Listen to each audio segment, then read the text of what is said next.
Hello everyone, मैं हूं Atul Mathur. Entertainment की दुनिया हम सबको बहुत अट्रैक्ट करती है। जर्नलिज्म में भी फिल्म हो, टेलीविजन हो या फिर ओटीटी, इसकी एक अपनी बड़ी अहमियत होती है।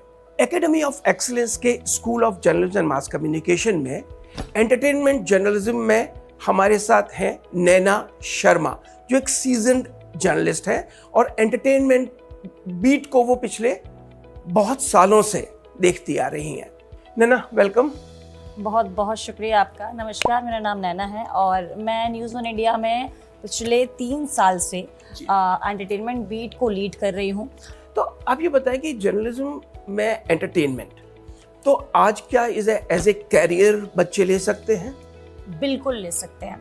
इवन मैं तो कहती हूँ कि अगर आप एक जर्नलिस्ट हैं तो वैसे तो आप जब जर्नलिस्ट बनते हैं तो आपके पास चॉइस होती है कि आपको पॉलिटिक्स में जाना है, एंटरटेनमेंट में जाना है, या फिर आपको जर्नलिस्ट बनना है, फील्ड पर जाना है। बच्चे चाहें और जो लोग चाहते हैं करियर बनाना एंटरटेनमेंट में तो वो बना सकते हैं। बस शर्त ये है कि आपका जो PR है एंटरटेनमेंट का वो स्ट्रांग होना होता है। इसके साथ साथ मतलब हम ब्रॉडकास्टिंग की तो बात कर रहे हैं, आप एक ब्रॉडकास्ट चैनल के ऊपर हैं, लेकिन इसकी उतनी ही अहमियत प्रिंट में भी है और अब तो डिजिटल एक बहुत बड़ा प्लेग्राउंड बन चुका है। एंटरटेनमेंट की जो इंडस्ट्री है ना वो इतनी बड़ी है कि वो टीवी पे भी उतना ही अट्रैक्टिव लगती है, इवन मैगजीन में भी उतना ही अट्रैक्टिव लगती है और ऊपर से पेपर अखबार में भी उतनी अट्रैक्टिव लगती है। पेज 3 पूरा बॉलीवुड स्टार से भरा होता है। कहाँ पे क्या, हाँ आज भी पढ़ते हैं क्या यहाँ पे गॉसिप हुआ है, किसके यहाँ क्या लड़ाई हुई है, किसका डाइवोर्स हुआ है, किसका पैचअप हुआ, किसका ब्रेकअप हुआ। बहुत इंटरेस्टिंग फील्ड है। मतलब इवन मजा आ जाएगा। आप एक बार एंटरटेनमेंट इंडस्ट्री में घुस गए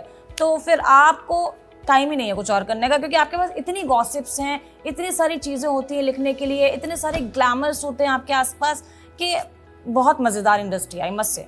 नैना, लास्ट में बस एक चीज़ पूछूंगा। बिल्कुल। Why academy of excellence? बच्चे क्यों एकेडमी ऑफ एक्सीलेंस को चूज करें? इसलिए चुने क्योंकि आजकल जो जर्नलिज्म बच्चों को पढ़ाया जा रहा है उसमें कई जगह ऐसा है कि बच्चों को सिर्फ बेवकूफ़ बनाया जा रहा है। सच में मैं आपको बता रही हूँ। और किताबें होती हैं और पढ़ाई होती है, थ्योरी होती है और वो लोग पढ़ाते हैं जिनको आप जानते भी नहीं है। लेकिन यहाँ पर आपको एक तो प्रैक्टिकल ट्रेनिंग 70% आपको प्रैक्टिकल पे ही काम कराया जाएगा। जब आपको जर्नलिस्ट बनना है, एज अ एंकर बनना, आपको टीवी फेस करना है तो आप लिखने से या पढ़ने से टीवी फेस कभी नहीं कर पाएंगे।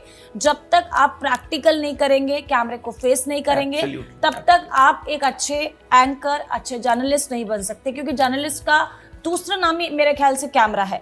ऐसा होता है सर कि जब हम किसी चीज़ को पढ़ रहे होते हैं और उसके एक्सपर्ट हमें पढ़ा रहे होते हैं, जैसे कि आपको बनना है एक जर्नलिस्ट और आपको इंडस्ट्री के वो जर्नलिस्ट आके पढ़ा रहे हैं जो 5 से 10 से 15 साल एज अ जर्नलिस्ट टीवी पे काम कर चुके हैं। इसके अलावा आपको वो एक्टर पढ़ा रहे हैं जो खुद एक्टर हैं, मतलब वो पहले से ही एक्टिंग कर चुके हैं टीवी में और एक एक्टर हैं, थिएटर में बहुत अच्छे आर्टिस्ट रह चुके हैं, वो आपको आके पढ़ाएंगे। हमारे यहाँ ये खासियत रहती है कि यहाँ के जो मेंटर हैं वो खुद ही जर्नलिस्ट हैं, खुद ही एक्टर हैं। तो जब वो आपका 1 या 2 घंटा रेगुलर बेसिस पे लेंगे तो ऑब्वियस सी बात है कि उनके कुछ गुण तो आपके अंदर आएंगे ही आएंगे। तो इसलिए मैं कहती हूँ कि AOE इसलिए आई है क्योंकि आपका प्रैक्टिकल नॉलेज बहुत स्ट्रांग होगा और जब आप प्रैक्टिकली स्ट्रांग हो जाएंगे तो कॉन्फिडेंट लेवल बढ़ेगा और आपको एक अच्छा जर्नलिस्ट बनने से कोई नहीं रोक सकता, एक अच्छा एक्टर बनने से मेरे हिसाब से कोई नहीं रोक सकता। Thank you Naina, thank you for your time. बहुत बहुत धन्यवाद।